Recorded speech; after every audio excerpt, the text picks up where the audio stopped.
ನನಗೆ ಗೊತ್ತಿಲ್ಲ. ನನಗೆ ಸ್ವಲ್ಪ ನನಗೆ ಒಂದು 5 o'clock ಟೈಮ್ ಕೊಡಿ, ಇಲ್ಲ ಅಂತಂದ್ರೆ ಬಾಂಬೆಯಿಂದ ಎಲ್ಲ ತಂದು ನೀವು ಕನ್ಸರ್ನ್ ಪರ್ಸನ್ ನೀವು ಮಾತಾಡಿ ತರಿಸಿ ಈಗ ಅದೇ ಇಂಪಾರ್ಟೆಂಟ್. ಅದರಿಂದ ನಾನು ಏನು ಮಾಡಲಿಕ್ಕಲ್ಲ, ನೀವು ನಿಮ್ಗೆ ಇಷ್ಟು ಅಮೌಂಟ್ ಟ್ಯಾಕ್ಸ್ ಅಂತ ನಾನು ಹೇಳಲಿಕ್ಕಾಗಲ್ಲ. ನಾಳೆ ಬೆಳಗ್ಗೆ ಏನಾದ್ರು 10 ರೂಪಾಯಿ ಕಮ್ಮಿ ತೊಗೊಂಡು ನನ್ನ ಕೇಳ್ತಾರೆ ಡಿಪಾರ್ಟ್ಮೆಂಟ್ ಯಾಕಪ್ಪ ಕಮ್ಮಿ ತೊಗೊಂಡಿಲ್ಲ ಅಂತ. So we don't want to take this.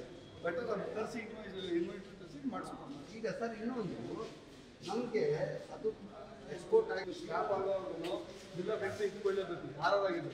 ಈಗ ನಾವು ಅಷ್ಟೇ, ನಾನೊಂದು ಹೊಸ ಕಾರ್ ತೊಗೊಂಡಿದ್ರೆ ಶೋರೂಮಲ್ಲಿ ಇನ್ವಾಯ್ಸ್ ಅಂತ ಕೊಟ್ಟರು ನಮ್ಮಲ್ಲಿ, ಅಂದರೆ ಇಂಪೋರ್ಟ್ ವೆಹಿಕಲ್ಸ್ ಅದು ಬೇರೆ ನಮ್ಮಲ್ಲಿ. ಆ ಇನ್ವಾಯ್ಸ್ ಕಾಪಿ ಇಲ್ಲಿ ಯೂಸ್ ವೆಹಿಕಲ್ ಅದ ಸರ್. ಇಲ್ಲ ಅವ್ರ ಹತ್ರ ಇರ್ತದೆ ಫಸ್ಟ್ ಪಾರ್ಟಿ. ಈಗ ನಾನು ಸೆಕೆಂಡ್ ಪಾರ್ಟಿ ನಾನು ಸೇಲ್ ಮಾಡ್ತೀನಿ ಅಂತ ತಿಳ್ಕೊಳ್ಳಿ, ನಿಮ್ಗೆ ಸೇಲ್ ಮಾಡಿದ್ರೆ ಆ ಇನ್ವಾಯ್ಸ್ ಕಾಪಿ ನಿಮ್ಮ ಹತ್ರ ಇರಬೇಕಾದ್ರೆ. ಯಾಕೆಂದ್ರೆ ನಾಳೆ ಬೆಳಗ್ಗೆ ಇವತ್ತದು 20 ವರ್ಷ ಆಗಲಿ 30 ವರ್ಷ ಆ ಇನ್ವಾಯ್ಸ್ ಕಾಪಿ ಬೇಕಾಗ್ತದೆ. ಈಗ ಇನ್ನೊಂದು ಸರ್, ಈಗ ನಾನೊಂದು ಸ್ಮಾಲ್ ಕ್ವಶನ್ ಏನು ಬೇಜಾರು ಮಾಡ್ತೀನಿ. ಈಗ ಈ ಗಾಡಿ ಈಗ ಇಷ್ಟು ಸಮಸ್ಯೆಗಳು ಏನಕ್ಕೆ ಇದು?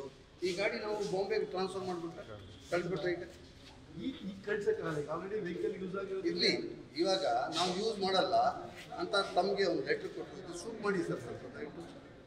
ಇದು ಈ ಗಾಡಿಗಳು ನಾವು ಇವತ್ತೇ ಬಾಂಬೆಗೆ ಕಳಿಸ್ಬಿಟ್ರೆ ಸರ್. ಲಾಸ್ಟ್ ಟೈಮ್ ಇದೇ ಮಾತಾಡಿದ್ವಿ, 4 years back ಇದೇ ಮಾತಾಡಿಲ್ಲ. ನನಗೆ ಕಾನೂನು ಗೊತ್ತಿಲ್ಲ.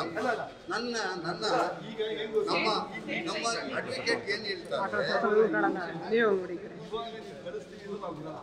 ಆಯ್ತು ಬಿಡಬೇಡಿ, ಎತ್ಕೊಂಡು ಹೋಗಿ ಪರವಾಗಿಲ್ಲ. ಇಲ್ಲ ನೀವು ಎತ್ಕೊಂಡು ಹೋಗಿ ಜಬರ್ದಸ್ತಿ ಮಾಡಿ ತಗೊಂಡು ಹೋಗ್ತೀವಿ ಅಂದ್ರೆ ತಗೊಂಡು ಹೋಗಿ. ಇವಾಗ ಏನು ಬಿಡಲ್ಲ ಅಂದ್ರೆ ಏನಂತ? ಜಬರ್ದಸ್ತಿ ಮಾಡ್ತಾ ಇದ್ದೀವಿ. ಬಿಡಲ್ಲ ಅಂದ್ರೆ ಏನು? ಟ್ಯಾಕ್ಸ್ ಕಟ್ಟಲೇಬೇಕು ಅಂತ. ಇಲ್ಲ ಗಾಡಿ ಇಲ್ಲಿ ನಾನು ಟ್ರಾನ್ಸ್ಫರ್ ಬಾಂಬೆ ಆಫೀಸ್ ಕಳ್ಸ್ಬಿಟ್ಟು ತಗೊಂಡೋಗಿ ಕಾನೂನು ಕೇಳ್ತಾ ಇದ್ದೀನಿ.